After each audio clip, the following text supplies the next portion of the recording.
ടിസ്റ്റുകൾ ഒഴിയാതെ പാലക്കാട് വഖഫിന് ഭൂമി വിട്ടുകൊടുക്കേണ്ടി വരുമോ? അധികാരത്തിന്റെ കോട്ടിട്ടവർക്ക് പറഞ്ഞ വാക്കിന് എന്ത് വില? ഹൈക്കോടതി തീരുമാനം പൂരപ്രേമികൾക്ക് വിനയാകുമോ? വിശദമായി നോക്കാം. ആഴ്ചവട്ടത്തിലേക്ക് സ്വാഗതം. ടിസ്റ്റുകൾ ഒഴിയാതെ പാലക്കാട്.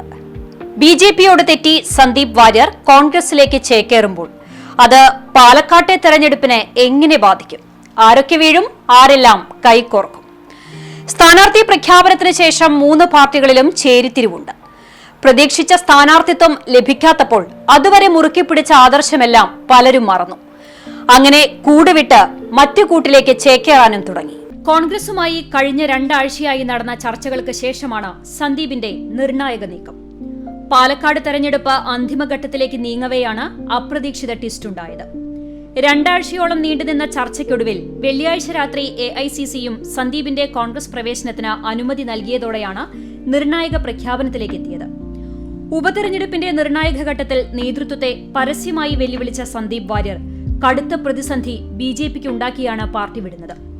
പാലക്കാട് സീറ്റ് നിഷേധിച്ചതിനൊപ്പം പാർട്ടിയിൽ നിന്നും നേരിടുന്ന അവഗണനയാണ് സന്ദീപിനെ കൂടുതൽ ചൊടിപ്പിച്ചത്. നേരത്തെ ചില പരാതികളുടെ പേരിൽ സന്ദീപിനെ വക്താവ് സ്ഥാനത്തു നിന്നടക്കം ചുമതലകളിൽ നിന്ന് മാറ്റിയിരുന്നു. പിന്നീട് ലോക്സഭാ തെരഞ്ഞെടുപ്പ് കാലത്ത് K. സുരേന്ദ്രൻ തന്നെയാണ് സന്ദീപിനെ തിരികെ നേതൃനിരയിലേക്ക് എത്തിക്കാൻ മുൻകൈയെടുത്തത്. ഇതിനുശേഷവും തന്നെ വേണ്ട രീതിയിൽ പരിഗണിക്കുന്നില്ലെന്ന പരാതി സന്ദീപ് ഉയർത്തിയിരുന്നു. BJPയുമായി ഇടഞ്ഞ സന്ദീപ് CPMുമായും CPIയുമായും അടക്കം ചർച്ച നടത്തിയിരുന്നു. AK. ബാലന്റെ നേതൃത്വത്തിലായിരുന്നു ചർച്ചകൾ. അനൗപചാരിക ചർച്ചകൾ CPM നടത്തിയിട്ടുണ്ടെങ്കിലും ആദ്യം മതനിരപേക്ഷ നിലപാട് സന്ദീപ് പരസ്യമായി പറഞ്ഞിട്ട് മതി സ്വീകരിക്കൽ എന്നായിരുന്നു CPM തീരുമാനം. ഇതോടെയാണ് സന്ദീപ് കോൺഗ്രസ് വഴിയിലേക്ക് എത്തിയത്. CPM BJP ഡീലിനെ എതിർത്തതാണ് താൻ ചെയ്ത തെറ്റ്. കരുവന്നൂരും കൊടകരയും പരസ്പരം വെച്ചു മാറുന്നതിനെ എതിർത്തുവെന്നതാണ് തന്റെ തെറ്റ്. കൊടക്കര കുഴൽപ്പണക്കേസ് പ്രതി ധർമ്മരാജന്റെ കോൾ ലിസ്റ്റിൽ പേരില്ലാതെ പോയതാണ് താൻ ചെയ്ത കുറ്റം. സ്നേഹത്തിന്റെ ഇടത്തേക്കാണ് താൻ വരുന്നതെന്നും സന്ദീപ് വാര്യർ പാലക്കാട് KPCC ആസ്ഥാനത്ത് നടത്തിയ വാർത്താ സമ്മേളനത്തിൽ പറഞ്ഞു. അതേസമയം P. സരിന്റെ അപ്രതീക്ഷിത ചുവടുമാറ്റവും പിന്നീട് വന്ന പെട്ടി വിവാദവും മറികടക്കാൻ BJPയുടെ കരുത്തനായ നേതാവിനെ ഒപ്പം ചേർക്കുന്നതിലൂടെ കഴിയുമെന്നാണ് കോൺഗ്രസിന്റെ വിലയിരുത്തൽ. തെരഞ്ഞെടുപ്പ് പ്രചരണത്തിന്റെ അവസാന ലാപ്പിൽ വലിയ ട്വിസ്റ്റായി സന്ദീപിന്റെ കൂടുമാറ്റം പ്രഖ്യാപിച്ച് മറ്റു മുന്നണികൾക്കും ഷോക്ക് നൽകിയിരിക്കുകയാണ് കോൺഗ്രസ് നേതാക്കൾ. എന്നാൽ സന്ദീപ് വാര്യരുടെ കോൺഗ്രസ് പ്രവേശനത്തെ പരിഹസിച്ചായിരുന്നു BJP സംസ്ഥാന അധ്യക്ഷൻ K. സുരേന്ദ്രന്റെ മറുപടി. സന്ദീപിന് ഇവിടെ കിട്ടിയതിനേക്കാൾ വലിയ കസേരകൾ കിട്ടട്ടെ എന്നായിരുന്നു സുരേന്ദ്രൻ പരിഹാസരൂപേണ പരാമർശിച്ചത്. ബലിദാനികളെ സന്ദീപ് വഞ്ചിച്ചുവെന്നും K. സുരേന്ദ്രൻ പറഞ്ഞു. ഇതൊരു അപ്രസക്തമായ തിരക്കഥയാണ്. ഈ തെരഞ്ഞെടുപ്പിലോ കേരളത്തിലോ BJPക്കകത്തോ ഇതൊരു ചലനവും ഉണ്ടാക്കില്ല എന്ന് പറഞ്ഞ സുരേന്ദ്രൻ VD സതീശനും സുധാകരനും എല്ലാ ആശംസയും നേരുകയാണെന്നും സന്ദീപ് വാര്യർ കോൺഗ്രസിൽ നീണാൾ വാഴട്ടെ എന്നും ആശംസിച്ചു. പാർട്ടിയാണ് എല്ലാമെന്ന് പറഞ്ഞ് മുറുകെ പിടിച്ച ആദർശങ്ങൾ കൈമുതലാക്കി കാലങ്ങളോളം പാർട്ടിക്കൊപ്പം ചേർന്ന് നിന്ന കൂട്ടർ. കേവലം ഒരു ദിവസം കൊണ്ട് ഇത്രനാൾ ചേർന്ന് നിന്ന പാർട്ടി ഒന്നുമല്ലെന്ന് പറയാനും ഒരു മടിയുമില്ലാതെ കൂറുമാറ്റം നടത്തുകയും ചെയ്യുമ്പോൾ രാഷ്ട്രീയ കേരളത്തിന്റെ മുന്നോട്ടുള്ള പോക്കും ചർച്ചയാണ്. അധികാരത്തിനും പണത്തിനുമപ്പുറം എന്ത് രാഷ്ട്രീയ സത്വമാണ് നേതാക്കൾ നെഞ്ചോട് ചേർത്തതെന്ന് സ്വയം വിലയിരുത്തുന്നതും നല്ലതാണ്. തീരദേശ മേഖലയായ മുനമ്പത്ത് വഖഫ് ബോർഡുമായി ബന്ധപ്പെട്ട പ്രശ്നം കത്തിപ്പടർന്നതിനിടെ ചാവക്കാട് 37 കുടുംബങ്ങൾക്ക് വഖഫ് ബോർഡ് നോട്ടീസ്. 10 ഏക്കർ ഭൂമി തിരിച്ചുപിടിക്കാനാണ് നോട്ടീസ്. വില കൊടുത്തു വാങ്ങിയ വീട്ടുകാർ ഉൾപ്പെടെ വഖഫ് ബോർഡിൽ നിന്ന് നോട്ടീസ് കൈപ്പറ്റിയിട്ടുണ്ട്. വിഷയത്തിൽ നിയമ നടപടിയുമായി മുന്നോട്ടു പോകാനാണ് ഇവരുടെ തീരുമാനം. അതേസമയം എന്താണ് വഖഫ് ബോർഡ്? നിയമസാധ്യത എന്താണെന്നും നോക്കാം. ചാവക്കാട് താലൂക്കിലെ ഗുരുവായൂർ, മണത്തല, ഒരുമനയൂർ വില്ലേജുകളിൽ ഉൾപ്പെട്ട വിവിധ സർവേ നമ്പറുകളിലുള്ള 5 ഏക്കറിന് മുകളിൽ വരുന്ന ഭൂമി തിരിച്ചുപിടിക്കാനാണ് നിലവിൽ ഈ ഭൂമി കൈവശം വെച്ചിരിക്കുന്ന 33 പേർക്ക് 1 വർഷം മുൻപ് നോട്ടീസ് നൽകിയത്. വഖഫ് നിയമം സെക്ഷൻ 52 പ്രകാരം ഭൂമി തിരിച്ചുപിടിക്കാൻ 2023 ജൂൺ 12-ന് വഖഫ് ബോർഡ് യോഗം തീരുമാനിച്ച ഉത്തരവായിട്ടുണ്ടെന്ന് നോട്ടീസിൽ പറയുന്നുണ്ട്. 2022-ലാണ് ആദ്യം നോട്ടീസ് നൽകിയത്. 1888-ൽ മാളിയേക്കൽ ചാരിറ്റബിൾ ട്രസ്റ്റ് വഖഫിന് നൽകിയതാണ് ഭൂമിയെന്നാണ് അധികൃതർ അവകാശപ്പെടുന്നത്. 3 മാസത്തിനുള്ളിൽ ഭൂമി തിരിച്ചുപിടിക്കാനുള്ള നടപടി തുടങ്ങുമെന്നും നോട്ടീസിൽ പറയുന്നുണ്ട്. ഈ വിഷയത്തിൽ താമസിക്കുന്ന ജനങ്ങളെ സംബന്ധിച്ചിടത്തോളം അവർക്കുണ്ടായിട്ടുള്ള പ്രശ്നങ്ങൾ പരിഹരിക്കുന്നത് നിയമപരമായ എല്ലാ സഹായവും ഞങ്ങൾ ചെയ്തു.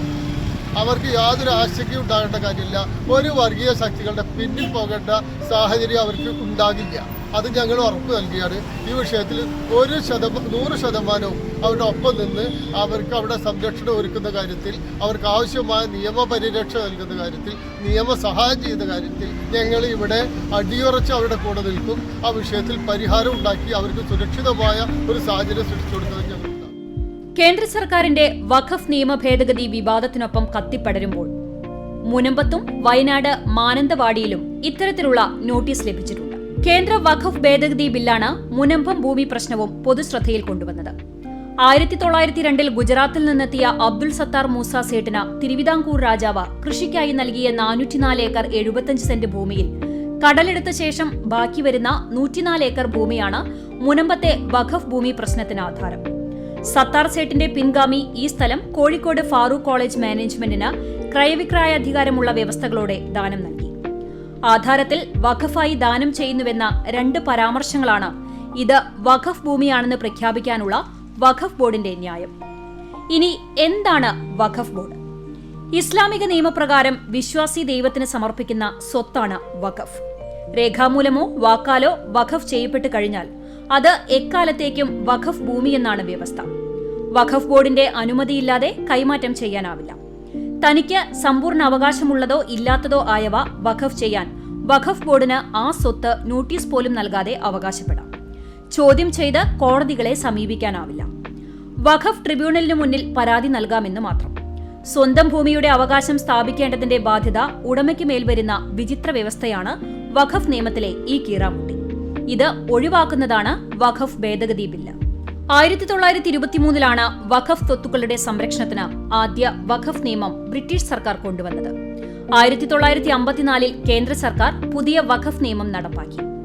1995 കൂടുതൽ അധികാരങ്ങളോടെ പുതിയ നിയമം കൊണ്ടുവന്നു. കേന്ദ്ര വഖഫ് കൌൺസിലും സംസ്ഥാന വഖഫ് ബോർഡുകളും രൂപീകരിക്കപ്പെട്ടു. ദീർഘനാളായി മതാനുഷ്ഠാനങ്ങൾക്ക് ഉപയോഗിക്കുന്ന ഇടങ്ങളും മറ്റും വഖഫായി പ്രഖ്യാപിക്കാൻ ബോർഡിന് നിയമം അധികാരം നൽകുന്നുണ്ട്. സർക്കാരാണ് ബോർഡ് ചെയർമാനെയും അംഗങ്ങളെയും നിയമിക്കുക. ചീഫ് എക്സിക്യൂട്ടീവ് ഓഫീസറെ നിയമിച്ച് സർക്കാരിന് നേരിട്ടും ഭരിക്കാം. 2013 നിയമം പരിഷ്കരിച്ച് കൂടുതൽ അധികാരങ്ങൾ നൽകി. കേരള വഖഫ് ബോർഡ് രൂപീകരിക്കപ്പെട്ടത് 1995 ആസ്ഥാനം കൊച്ചിയാണ്. ചെയർമാനും 9 അംഗങ്ങളുമുണ്ട്. വഖഫ് ട്രിബ്യൂണലിന് ജില്ലാ ജഡ്ജി റാങ്കിലുള്ളയാളാണ്. വർഷങ്ങളോളമായി ജീവിക്കുന്ന ഭൂമി വിട്ടൊഴിഞ്ഞു പോകണമെന്ന് പറയുമ്പോൾ ആർക്കായാലും അത് ഉൾക്കൊള്ളാനാവില്ല. ഭൂമി വില കൊടുത്ത് വാങ്ങിയവരുമുണ്ട്. എന്തായാലും കുടിയൊഴിപ്പിക്കുക എന്നത് പെട്ടെന്ന് പ്രാവർത്തികമാകുന്ന കാര്യമല്ല. ജനിച്ചു വളർന്ന മണ്ണ് വിട്ടുകൊടുക്കാൻ പ്രദേശവാസികളും തയ്യാറല്ല. നിയമവശങ്ങളുമായി മുന്നോട്ടു പോകാനാണ് ഇവരുടെ തീരുമാനം. സംസ്ഥാനത്ത് ആന എഴുന്നള്ളിപ്പുമായി ബന്ധപ്പെട്ട വിശദമായ മാർഗനിർദ്ദേശങ്ങൾ ഹൈക്കോടതി പറഞ്ഞതോടെ പൂരപ്രേമികളും ദേവസ്വവും വെട്ടിലായി. കാരണം മതപരിപാടികളിലും ഉത്സവങ്ങളിലും മറ്റു പരിപാടികളിലും ആനകളെ എഴുന്നള്ളിക്കുന്നതിലാണ് ഹൈക്കോടതിയുടെ മാർഗനിർദ്ദേശങ്ങൾ അടങ്ങിയ ഉത്തരവ് ഇറങ്ങിയിട്ടുള്ളത്. ഇത് പൊതുസമൂഹത്തിൽ ചർച്ചയായിട്ടുമുണ്ട്. പരിപാടിയുടെ സംഘാടകർ ആനയുടെ ആരോഗ്യ സർട്ടിഫിക്കറ്റ് അടക്കമുള്ള എല്ലാ രേഖകളും ഉറപ്പാക്കണമെന്നാണ് പ്രധാന മാർഗനിർദ്ദേശം. ജില്ലാതല സമിതി സർട്ടിഫിക്കറ്റുകൾ പരിശോധിച്ചായിരിക്കണം ആന എഴുന്നള്ളിപ്പിന് അനുമതി നൽകേണ്ടത് എന്നും ഉത്തരവുണ്ട്. ഈ ഉത്തരവ് പ്രകാരം ഉത്സവങ്ങൾ നടത്താനാകില്ലെന്ന നിലപാടിലാണ് ദേവസ്വങ്ങൾ. തുടർച്ചയായി 3 മണിക്കൂറിൽ കൂടുതൽ ആനയെ എഴുന്നള്ളത്തിൽ നിർത്തരുത് എന്ന ഉൾപ്പെടെ മറ്റ് നിരവധി മാർഗനിർദ്ദേശങ്ങളും ഹൈക്കോടതി ഉത്തരവിൽ വ്യക്തമാക്കുന്നുണ്ട്. Justice AK Jayasankaran Nambiar, justice A Gopinath എന്നിവർ അടങ്ങിയ ഡിവിഷൻ ബെഞ്ചാണ് ഉത്തരവിട്ടത്. നല്ല ഭക്ഷണം, വിശ്രമം എന്നിവയ്ക്കൊപ്പം എഴുന്നള്ളിക്കാൻ ആവശ്യമായ സ്ഥലം, പൊതുജനങ്ങളിൽ നിന്ന് നിശ്ചിത ദൂരം എന്നിവ പരിശോധിച്ച് ഉറപ്പാക്കണമെന്നും മാർഗനിർദ്ദേശത്തിലുണ്ട്. സർക്കാർ തലത്തിലുള്ള ഡോക്ടർമാർ ആയിരിക്കണം ആനകൾക്ക് ഫിറ്റ്നസ് സർട്ടിഫിക്കറ്റ് നൽകേണ്ടത്. ഉത്തരവ് ഫലപ്രദമായി നടപ്പാക്കുന്നുണ്ടെന്ന് ഉറപ്പാക്കുന്നതിനായി ജില്ലകൾ തോറും കമ്മിറ്റികൾ ഉണ്ടാക്കണം. ഇതിൽ ആനിമൽ വെൽഫെയർ ബോർഡിന്റെ അംഗത്തെയും ഉൾപ്പെടുത്തണം. എഴുന്നള്ളത്തിൽ ആനകൾ തമ്മിലുള്ള അകലം 3 മീറ്റർ ആയിരിക്കണം. ഈ മാനദണ്ഡം പാലിക്കുന്നുണ്ടെന്നും ഉറപ്പുവരുത്തണം. കേസിൽ 4 ദേവസ്വങ്ങളെയും കോടതി സ്വമേധയാ കക്ഷി ചേർത്തു. എഴുന്നള്ളിപ്പിനിടെ എലിഫന്റ് സ്ക്വാഡ് എന്ന പേരിൽ ആളുകളെ നിയോഗിക്കുന്നതിനും ഹൈക്കോടതി വിലക്കേർപ്പെടുത്തി. ഇത് സംബന്ധിച്ച് ദേവസ്വങ്ങൾക്കാണ് നിർദ്ദേശം നൽകിയത്. ആനകളെ പിടികൂടാൻ ക്യാപ്ചർ ബെൽറ്റ് ഉപയോഗിക്കരുതെന്നും കോടതി ഉത്തരവിട്ടു. ഗുരുവായൂർ, കൊച്ചിൻ, തിരുവിതാംകൂർ, മലബാർ ദേവസ്വം ബോർഡുകൾക്കാണ് നിർദ്ദേശം. ഇനി എഴുന്നള്ളിപ്പിൽ പാലിക്കേണ്ട മറ്റ് പ്രധാന മാർഗനിർദ്ദേശങ്ങൾ ഇങ്ങനെയാണ്. ആനയും തീവെട്ടി പോലുള്ള ഉപകരണങ്ങളും തമ്മിൽ 5 മീറ്റർ ദൂരപരിധി ഉണ്ടാകണം. ജനങ്ങളും ആനയും തമ്മിൽ 8 മീറ്റർ ദൂരപരിധി ഉറപ്പാക്കണം. ആനകൾ നിൽക്കുന്ന സ്ഥലത്ത് ബാരിക്കേഡ് സംവിധാനമുണ്ടാകണം. മാർഗനിർദ്ദേശങ്ങൾ പാലിക്കാത്ത എഴുന്നള്ളത്തുകൾക്ക് ജില്ലാതല സമിതി അനുമതി നൽകരുത്. ദിവസം 30 കിലോമീറ്റർ കൂടുതൽ ആനകളെ നടത്തിക്കരുത്. രാത്രി 10 മുതൽ രാവിലെ 4 മണി വരെ ആനയെ യാത്ര ചെയ്യിക്കരുത്. രാത്രിയിൽ ആനയ്ക്ക് ശരിയായ വിശ്രമസ്ഥലം സംഘാടകർ ഉറപ്പുവരുത്തണം. ദിവസം 125 കിലോമീറ്റർ കൂടുതൽ ആനയെ യാത്ര ചെയ്യിക്കരുത്. പിടികൂടിയ ആനകളെ ഉപയോഗിക്കുമ്പോൾ ബന്ധപ്പെട്ട ജില്ലാ സമിതിയുടെ അനുമതി വാങ്ങണം. എഴുന്നള്ളിപ്പിനായി 1 മാസം മുൻപ് അപേക്ഷ സമർപ്പിക്കണം. ദിവസം 6 മണിക്കൂറിൽ കൂടുതൽ വാഹനത്തിൽ ആനയെ കൊണ്ടുപോകരുത്. ആനയെ കൊണ്ടുപോകുന്ന വാഹനത്തിന്റെ വേഗത 25 കിലോമീറ്ററിൽ താഴെയാകണം. ആനയുടെ യാത്രയ്ക്കായി ഉപയോഗിക്കുന്ന വാഹനത്തിന് വേഗപ്പൂട്ട് നിർബന്ധമാണ്. രാവിലെ 9 മുതൽ വൈകുന്നേരം 5 വരെ ആനകളെ പൊതുനിരത്തിലൂടെ എഴുന്നള്ളിക്കരുത്. വെടിക്കെട്ട് സ്ഥലവും ആനയും തമ്മിൽ 100 മീറ്റർ ദൂരപരിധിയും വേണം. ആനയെഴുന്നള്ളിപ്പിനായി ഹൈക്കോടതി കൊണ്ടുവന്ന നിയന്ത്രണങ്ങൾ നിരോധനത്തിന് തുല്യമാണെന്നാണ് പൊതുവെയുള്ള ഒരു വിലയിരുത്തൽ. ഈ നിയന്ത്രണങ്ങൾക്കുള്ളിൽ നിന്നുകൊണ്ട് ഉത്സവം നടത്താനാകാത്ത സ്ഥിതിയാണെന്ന് സംഘാടകരും പറയുന്നുണ്ട്. നിയന്ത്രണത്തിൽ അയവ് വരുത്തിയില്ലെങ്കിൽ ആനയെഴുന്നള്ളിപ്പ് തീർത്തും ഇല്ലാതാകുമെന്ന ആശങ്കയിലാണ് ഉത്സവപ്രേമികൾ. അന്നം കൊടുക്കുന്നവർക്ക് അന്നം കഴിക്കാൻ മാർഗമില്ല. കേൾക്കുമ്പോൾ ഇതെന്ത് പ്രയോഗം എന്ന് തോന്നാം, പക്ഷേ യാഥാർത്ഥ്യമാണ്. 500ഓളം പേരുടെ വയറ് നിറയ്ക്കാൻ പണിപ്പെടുമ്പോഴും സ്വന്തം വയറ് നിറയ്ക്കാൻ എന്ത് ചെയ്യണമെന്ന് അറിയാത്ത അവസ്ഥ. പറഞ്ഞു വന്നത് സ്കൂളിലെ പാചക തൊഴിലാളികളെ കുറിച്ചാണ്. രാവിലെ മുതൽ വൈകിട്ട് വരെ ജോലിക്ക് ഇവർക്ക് ഒരു കുറവുമില്ല. എങ്കിലും കൂലി കിട്ടുന്നുണ്ടോ? അതുമില്ല. തൊഴിലാളികളോട് സർക്കാർ കടം പറയുന്നുവെന്ന ചുരുക്കം. വിദ്യാലയങ്ങളിലെ കുട്ടികൾക്ക് അന്നം കൊടുക്കുന്ന പാചക തൊഴിലാളികളുടെ തുച്ഛമായ വേതനത്തിനും സർക്കാർ കടം പറയുന്നു. 2 മാസമായി ഇവർക്ക് വേതനം ലഭിച്ചിട്ടില്ല. പണിയെടുത്ത പണം കിട്ടാൻ സമരം ചെയ്യണമെന്ന ഗതികേടിലാണ് തൊഴിലാളികൾ. 2 വർഷമായി പാചക തൊഴിലാളികൾക്ക് വേതനം നൽകുന്നതിലെ അലസത തുടങ്ങിയിട്ട്. 2 മാസമെങ്കിലും വൈകിയേ ഇവർക്ക് പണം ലഭിക്കുന്നുള്ളൂ. ഈ അധ്യയന വർഷം ജൂൺ, ജൂലൈ, ഓഗസ്റ്റ് മാസത്തിലെ വേതനം 2 തവണയായി സെപ്റ്റംബറിലാണ് നൽകിയത്. കേന്ദ്രവിഹിതം കിട്ടിയില്ലെന്ന് പറഞ്ഞ് ഇതിൽ നിന്നും 3000 രൂപ പിടിക്കുകയും ചെയ്തു. ഈ തുക പിന്നീട് തിരിച്ചു നൽകി. ഏപ്രിൽ, മെയ് മാസങ്ങളിൽ നൽകേണ്ട അവധിക്കാല സമാശ്വാസ തുകയായ 4000 രൂപ ജൂണിലാണ് നൽകിയത്. സെപ്റ്റംബർ, ഒക്ടോബർ മാസങ്ങളിലെ വേതനം ലഭിച്ചിട്ടുമില്ല. സർക്കാരിന്റെ സാമ്പത്തിക പ്രതിസന്ധിയാണ് കാരണമെന്ന് വിദ്യാഭ്യാസ വകുപ്പ് അധികൃതർ പറയുന്നു. സാധാരണ കുടുംബത്തിലുള്ളവരാണ് പാചക തൊഴിലാളികളിൽ അധികവും. 500 കുട്ടികൾ വരെയുള്ള സ്കൂളുകളിൽ ഒരാളെ മാത്രമാണ് നിയമിക്കുന്നത്. ദിവസം 600 രൂപയാണ് ഇവരുടെ വേതനം. ഇത്രയും കുട്ടികൾക്ക് ഭക്ഷണം പാകം ചെയ്യാൻ തനിച്ച് കഴിയാത്തവർ സഹായിയെ കണ്ടെത്തുന്നു. കിട്ടുന്ന വേതനത്തിൽ നിന്നും ഇവർ സഹായികൾക്ക് വിഹിതം നൽകണം. സഹായിക്ക് ശമ്പളം കിട്ടിയില്ല എന്നത് പ്രശ്നമില്ല. അവർക്ക് അവരുടെ വിഹിതം അതാതു മാസം കൊടുത്തിരിക്കണം. അതത് മാസം പണം കിട്ടാത്തത് തങ്ങളെ വലിയ സാമ്പത്തിക ബാധ്യതയിലേക്ക് എത്തിക്കുന്ന അവസ്ഥയിലാണ്. കടം വാങ്ങിയും വായ്പ എടുത്തുമാണ് ജീവിത ചെലവ് കണ്ടെത്തുന്നത്. വായ്പയ്ക്ക് വരുന്ന പലിശയും മറ്റും വലിയ ബാധ്യതയായി മാറുന്നു. ചെറിയ വേതനമാണെങ്കിലും ഏതാണ്ട് മുഴുവൻ സമയ ജോലിയാണ് ഇവരുടേത്. രാവിലെ പാചകം തുടങ്ങി ഉച്ചയ്ക്ക് ഭക്ഷണം വിളമ്പിയാൽ പാത്രം കഴുകി വൃത്തിയാക്കുന്നതുൾപ്പെടെ തീർക്കണം. ഉച്ചയ്ക്ക് ശേഷം പിറ്റേ ദിവസത്തേക്കുള്ള വിഭവങ്ങൾക്കുള്ള ഒരുക്കങ്ങളും തുടങ്ങും. തൊഴിലാളികളുടെ വേതനം വർദ്ധിപ്പിക്കണമെന്നും 250 കുട്ടികൾക്ക് ഒരു പാചകക്കാരി എന്ന അനുപാതം നടപ്പാക്കണമെന്നും ഏറെ കാലമായി ആവശ്യപ്പെടുന്നുണ്ടെങ്കിലും നടപ്പായിട്ടില്ല. അധികൃതർ കണ്ണു തുറന്ന് പാചക തൊഴിലാളികളുടെ കാര്യത്തിൽ ആവശ്യമായ നടപടികൾ സ്വീകരിക്കണമെന്നാണ് ഇവരുടെ അപേക്ഷ. പണിയെടുക്കുമ്പോൾ മാന്യമായ വേതനവും ലഭിക്കണം. സ്വന്തം ജീവനും ജീവിതവും നിലനിർത്താനാണല്ലോ ജോലിയെടുക്കുന്നത്. നിസ്സഹായരായവരോട് സർക്കാർ കാണിക്കുന്ന അവഗണന വേദനാജനകമാണ്. ദിവസക്കൂലിക്ക് പോലും പണിയെടുക്കുന്നവർക്ക് കൂലി കൊടുക്കാൻ പണമില്ല എന്ന് പറയുന്നത് സർക്കാരിനും നാണക്കേടാണ്. സർക്കാർ ഉദ്യോഗസ്ഥർക്ക് മാസാമാസം അക്കൗണ്ടിലേക്ക് പണം എത്തിക്കുന്നുണ്ട്. അപ്പോൾ സാമ്പത്തിക പ്രതിസന്ധിയില്ല. സാധാരണക്കാരുടെ കഞ്ഞിയിൽ പാറ്റയിടാനാണ് എളുപ്പം. എന്തായാലും തൊഴിലാളികളുടെ നിസ്സഹായാവസ്ഥയെങ്കിലും സർക്കാർ മനസ്സിലാക്കണം. മണ്ഡലകാലത്തിന് തുടക്കമായി. ശബരിമലയിലേക്ക് ഇനി ഭക്തരുടെ പ്രവാഹമാണ്. ഇത്രയും അധികം ഭക്തർ വരുമ്പോൾ തിരക്ക് വർദ്ധിക്കുന്ന സാഹചര്യത്തിൽ കൃത്യമായ മുന്നൊരുക്കങ്ങളും ആവശ്യമാണ്. വെർച്വൽ ക്യൂ വഴിയും സ്പോട്ട് ബുക്കിംഗ് വഴിയും ഭക്തർക്ക് ദർശനം നടത്താം.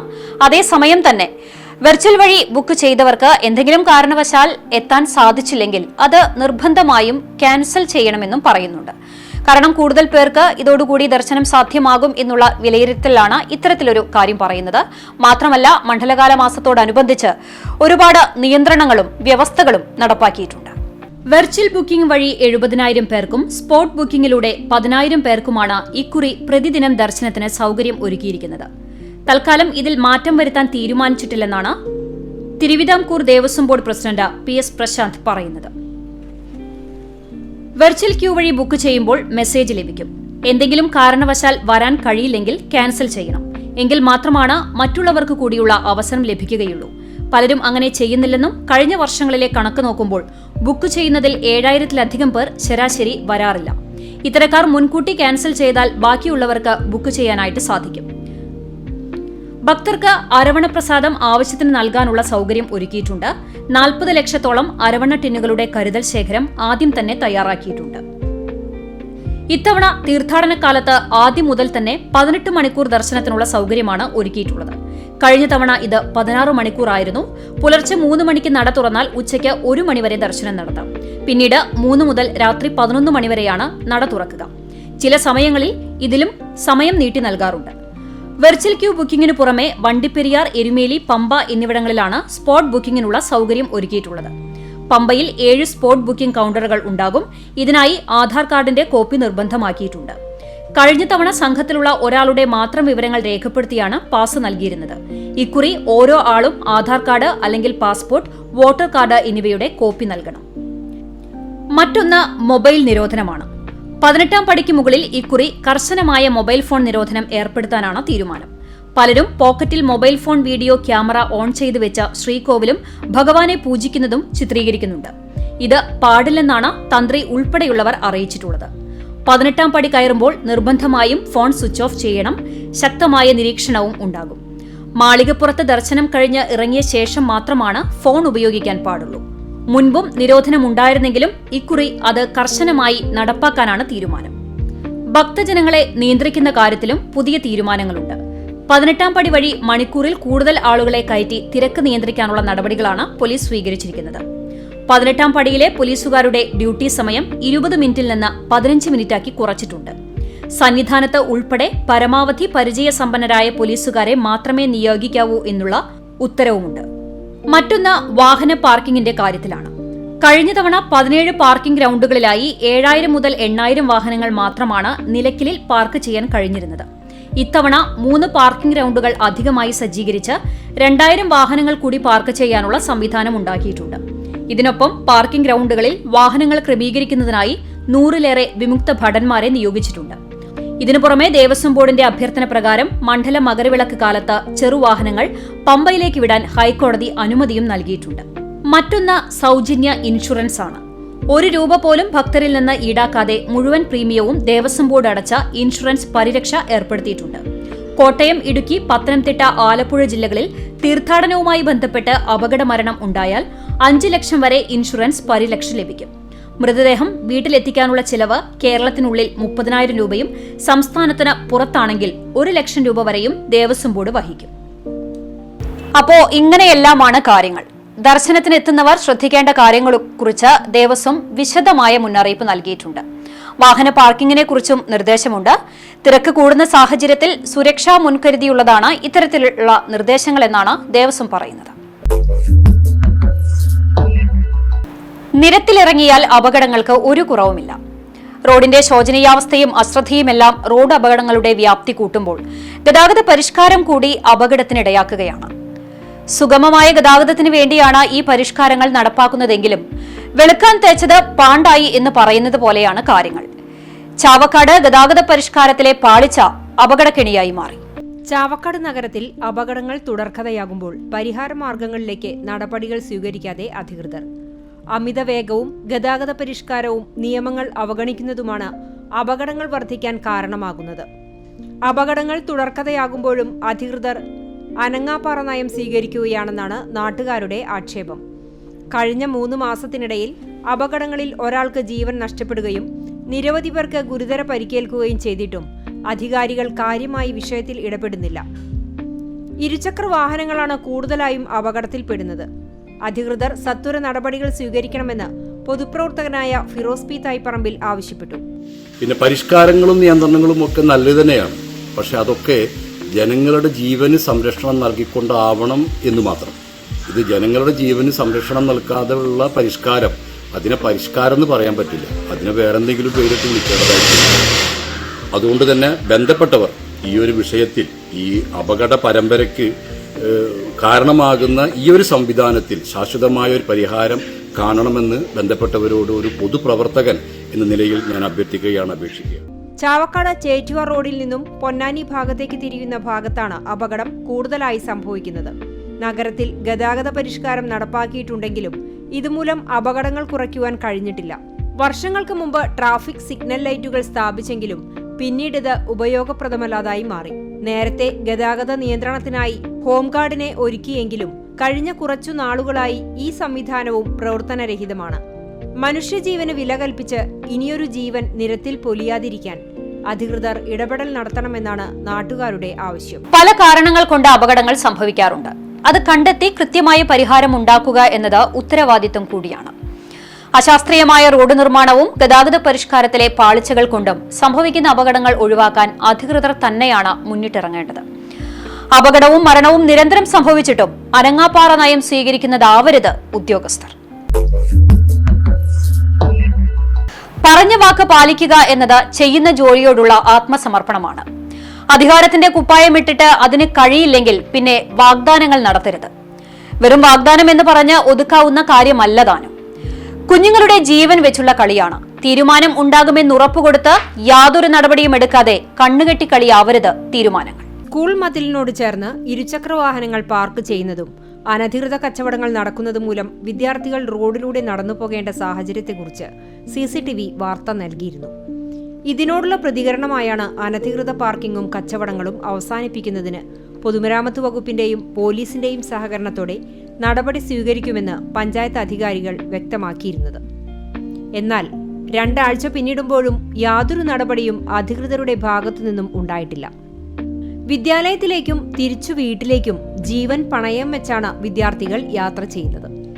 സ്കൂളിനു മുന്നിലെ ഇരുചക്ര വാഹനങ്ങളുടെ അനധികൃത പാർക്കിംഗ് ആണ് കുരുന്നു ജീവനുകൾക്ക് ഭീഷണി സൃഷ്ടിക്കുന്നത്. കേച്ചേരി ആളൂർ പൊതുമരാമത്ത് റോഡിനോട് ചേർന്ന് സ്ഥിതി ചെയ്യുന്ന ഗവൺമെന്റ് UP സ്കൂളിന് മുന്നിൽ മതിലിനോട് ചേർന്നുള്ള സ്ഥലത്ത് ഇരുചക്ര വാഹനങ്ങൾ അനധികൃതമായി പാർക്ക് ചെയ്യുന്നതിനാൽ കുട്ടികൾ റോഡിലൂടെ നടന്നു പോകേണ്ട സാഹചര്യമാണുള്ളത്. ഇത് അപകടങ്ങൾ ക്ഷണിച്ചു വരുത്തുന്നതിന് സമമാണ്. വിദ്യാലയത്തിന് മുൻപിൽ ഇരുചക്ര വാഹനങ്ങൾ പാർക്ക് ചെയ്യുന്നത് വർഷങ്ങളായി നിർബാധം തുടർന്നു വരികയാണ്. സ്കൂൾ ഗേറ്റ് മുതൽ മതിലിനോട് ചേർന്നാണ് വാഹനങ്ങളുടെ അനധികൃതമായ പാർക്കിംഗ്. ദൂരസ്ഥലങ്ങളിൽ ജോലിയുള്ളവർ ഉൾപ്പെടെ രാവിലെ ഇവിടെ വാഹനം വെച്ച് രാത്രി വന്ന് എടുക്കുന്നതാണ് പതിവ്. ഇരുചക്ര വാഹനങ്ങളുടെ അനധികൃത പാർക്കിംഗ് മൂലം കുട്ടികൾ റോഡിലൂടെ നടന്ന് യാത്ര ചെയ്യേണ്ട സാഹചര്യമാണുള്ളത്. സ്വകാര്യ ബസ്സുകൾ ഉൾപ്പെടെ നിരവധി വലിയ വാഹനങ്ങൾ കടന്നുപോകുന്ന റോഡിൽ കുട്ടികളുടെ യാത്ര ഏറെ ദുഷ്കരമാണ്. വാഹനങ്ങൾ വന്നാൽ റോഡിന്റെ വശത്തേക്ക് മാറി നിൽക്കാൻ പോലുമാകാത്ത വിധമാണ് ഇരുചക്ര വാഹനങ്ങൾ പാർക്ക് ചെയ്യുന്നത്. ചൂണ്ടൽ ഗ്രാമപഞ്ചായത്തിന്റെ അധീനതയിലുള്ളതാണ് കേച്ചേരി ഗവൺമെന്റ് LP സ്കൂൾ. ഇനിയെങ്കിലും നിസ്സംഗത മാറ്റി കുരുന്നു ജീവനുകൾക്ക് വേണ്ടി ഭരണാധികാരികൾ ഇടപെട്ട് കുട്ടികൾക്ക് അപായമില്ലാതെ സഞ്ചരിക്കാനുള്ള അവസരം ഒരുക്കേണ്ടതാണ്. കുഞ്ഞുങ്ങളുടെ ജീവൻ വെച്ച് കളിക്കരുത്. കണ്ടാൽ ആർക്കായാലും മനസ്സിലാക്കാവുന്നതേയുള്ളൂ ഈ അപകട സാധ്യത. തീരുമാനമെടുക്കാൻ ആരെയാണ് ഭയക്കുന്നതെന്ന് സംശയം തോന്നിയാലും തെറ്റില്ല. ഇനിയും നിസ്സംഗത തുടർന്നാൽ അപകടമുണ്ടാക്കുന്ന പ്രത്യാഘാതങ്ങൾ കൂടി നേരിടാൻ തയ്യാറാകേണ്ടി വരും.